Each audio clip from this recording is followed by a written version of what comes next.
الحمد للہ رب العالمین والصلاة والسلام علی قائد الغر المحجلین نبینا محمد وعلی آلہ وصحبہ اجمعین وبعد۔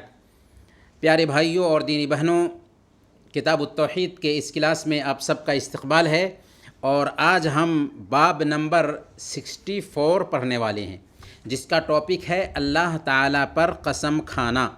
اللہ پر قسم کھانے کا مفہوم یہ ہے کہ بندہ یہ قسم کھائے کہ اللہ ایسا کرے گا یا ایسا نہیں کرے گا، جیسے واللہ لیفعلن اللہ کذا، اللہ تعالیٰ ایسا ضرور کرے گا، اللہ کی قسم ایسا اللہ تعالیٰ ضرور کرے گا، اللہ کی قسم اللہ تعالیٰ ایسا ہرگز نہیں کرے گا۔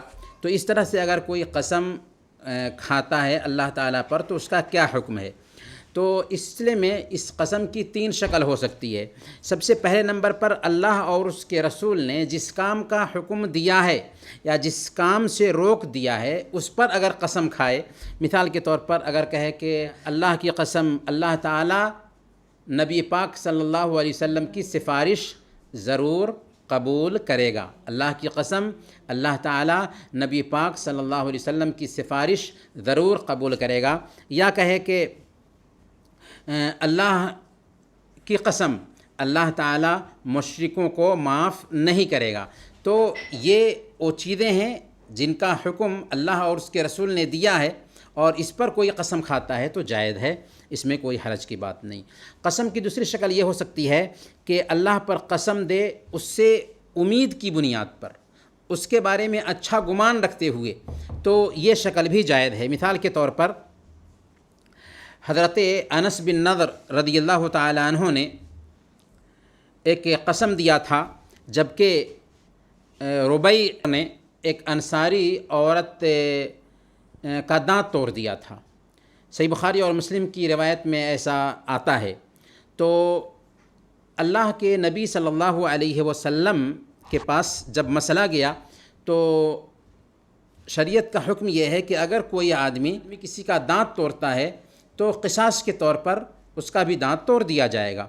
تو اللہ کے نبی صلی اللہ علیہ وسلم نے یہ فیصلہ کیا کہ اس کا بھی دانت توڑ دیا جائے۔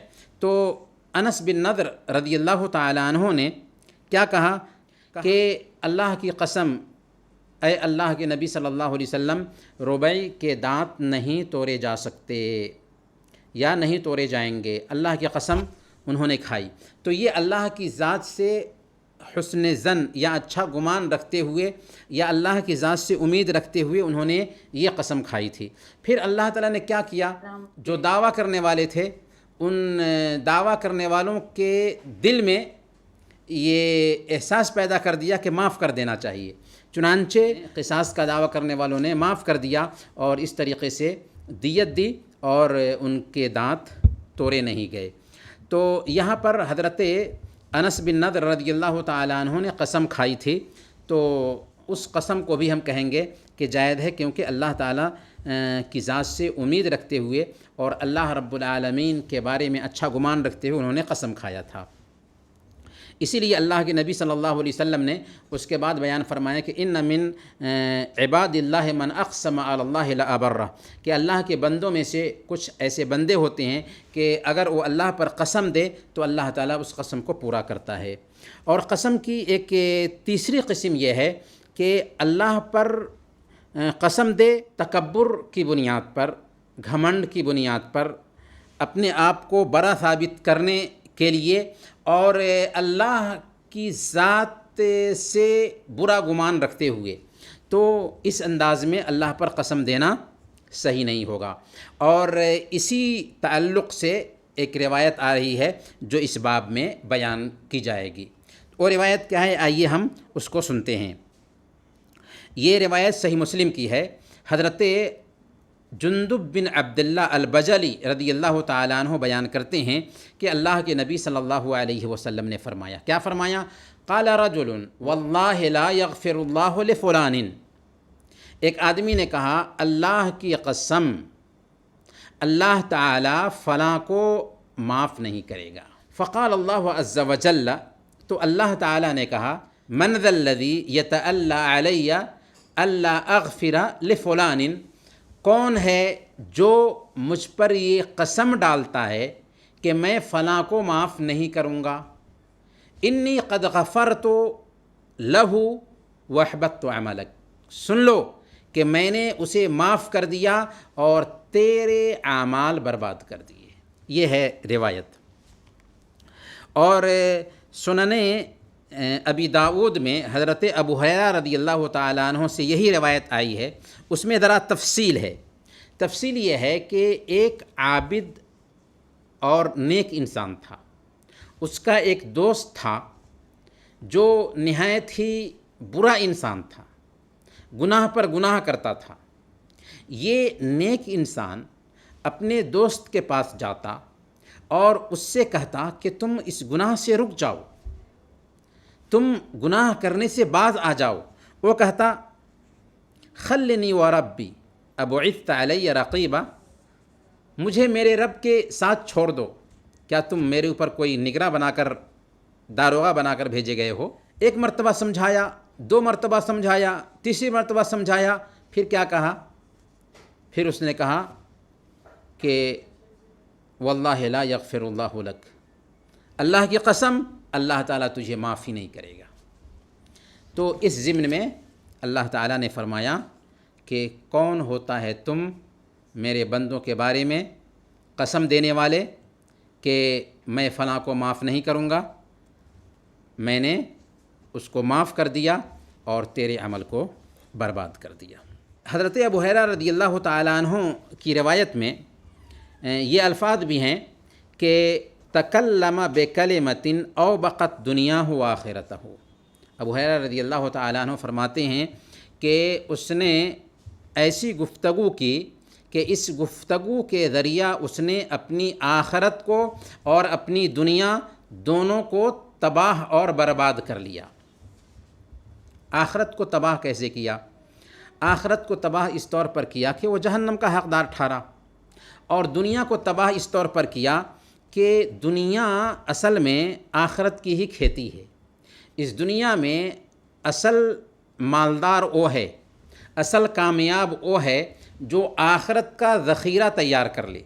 اسی لیے سورہ العصر کو آپ پڑھیں گے تو اس میں اللہ تعالیٰ نے کیا فرمایا؟ دنیا کے سارے انسان گھاٹے میں ہیں، فائدے میں کون ہے؟ الا الذین آمنوا وعملوا الصالحات وتواصوا بالحق وتواصوا بالصبر، ایمان لائے، نیک عمل کیا، حق کی وصیت کی، اور حق کی وصیت کے بعد اگر پریشانی آتی ہے تو اس پر صبر کیا۔ گویا کہ ایمان کے ساتھ عمل صالح کا ذخیرہ جمع کرنا یہ دنیا کی کامیابی ہے۔ اگر ایک آدمی عمل صالح، نیک عمل جمع نہ کر سکا تو وہ دنیا میں گھاٹے کا سودا کیا، کیونکہ دنیا میں بھی ناکام رہا اور آخرت میں تو ناکامی ہے ہی۔ تو اس نے اپنی زبان سے یہ الفاظ جو نکالے، اس کی وجہ سے وہ آخرت میں نقصان اٹھانے والا ہوگا۔ ایک سوال یہ پیدا ہوتا ہے کہ اس بندے کے گناہ کو، جو گناہ میں لت پت تھا، کیوں معاف کیا؟ تو اس وجہ سے معاف کیا کہ ہو سکتا ہے کہ اس بندے نے توبہ کر لی رہی ہو، اور جب ایک بندہ توبہ کر لیتا ہے دل ہی میں اللہ رب العالمین سے، تو اللہ تعالیٰ اس کے گناہوں کو معاف فرما دیتا ہے۔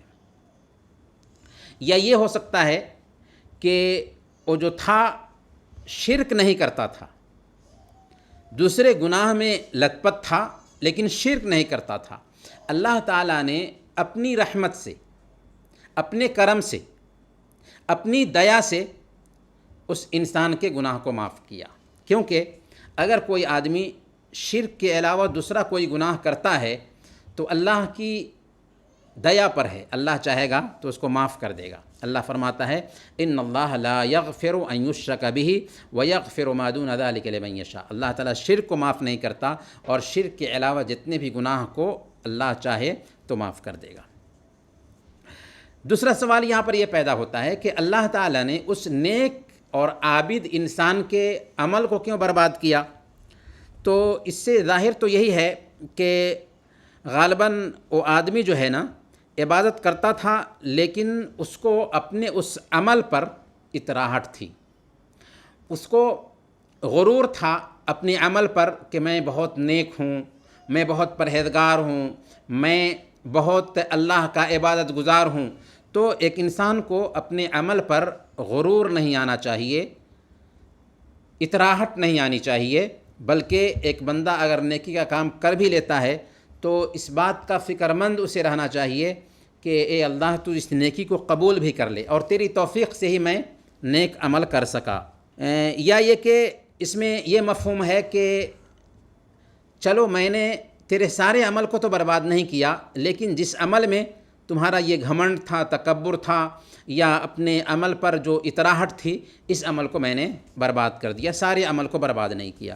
تو برکیف یہ حدیث سے یہ پیغام دیتی ہے کہ ایک بندے کو چاہیے کہ اپنی نیکی پر، اپنی عبادت پر اترائے نہیں، گھمنڈ نہ کرے کہ میں بہت نیک ہوں، اور دوسرا اگر گناہ گار ہے تو اس کو گھٹیا نظر سے دیکھے۔ دیکھیں، اگر کوئی آدمی برائی کا کام کرتا ہے نا، تو اس انسان سے نفرت نہیں ہونی چاہیے ہمیں، بلکہ اس کی برائی سے نفرت ہونی چاہیے، کیونکہ وہ انسان اللہ کا بندہ ہے۔ ہمیں برائی سے نفرت کرنا ہے، نہ کہ اس انسان سے، اس شخص سے۔ اگر وہ برائی اس کے اندر سے جاتی رہی تو وہ شخص وہی شخص ہے، اللہ کا بندہ ہے۔ اس لیے پیار سے، محبت سے اس کو سمجھانے کی کوشش کرنی چاہیے۔ ہم کوئی اللہ کی طرف سے داروغہ بنا کر نہیں بھیجے گئے ہیں کسی کے لیے۔ اور اس کے اندر ایک پیغام اہم جو ملتا ہے وہ یہ بھی ہے کہ ہمیں اپنی زبان پر کنٹرول رکھنا چاہیے۔ اسی لیے حضرت ابو ہریرہ رضی اللہ تعالیٰ عنہ نے کیا فرمایا؟ تکلم بکلمۃ او بقت دنیا و آخرتہ، کہ اس نے ایک بات بولی، اس بات نے اس کی دنیا اور آخرت کو تباہ کر دیا۔ اسی لیے صحیح بخاری میں حضرت معاذ رضی اللہ تعالیٰ عنہ کو اللہ کے نبی صلی اللہ علیہ وسلم نے نصیحت کرتے ہوئے کہا تھا، کف علیک ھذا، اپنی زبان کو کنٹرول میں رکھو۔ حضرت معاذ رضی اللہ تعالیٰ عنہ نے کہا کہ یا رسول اللہ وَإِنَّا لَمُؤَاخَذُونَ بِمَا نَتَكَلَّمُ، اے اللہ کے نبی صلی اللہ علیہ وسلم، ہم جو کچھ بات کرتے ہیں کیا اس بات میں بھی ہماری گرفت ہونے والی ہے، ہماری پکڑ ہونے والی ہے؟ آپ صلی اللہ علیہ وسلم نے فرمایا کہ سن لو، لوگوں کو ان کی زبان کی کاٹی ہوئی کھیتیاں ہی اوندھے منہ گرائیں گی۔ تو زبان کا استعمال ہمیں چاہیے کہ صحیح باتوں میں کریں، اور ایسی بات اپنی زبان سے نہ کریں جس سے دوسروں کو تکلیف ہو، یا ایسے الفاظ نہ بولیں جو ہماری آخرت خراب کر دے، ہماری تباہی کا سبب بنے۔ تو یہ ہے اللہ قسم کے بارے میں کچھ تفصیل۔ انہی چند باتوں کے ساتھ اس درس کو ہم ختم کرتے ہیں۔ چلیں، سبحانک اللہم و بحمدک، اشہد ان لا الہ الا انت، استغفرک و اتوب الیک۔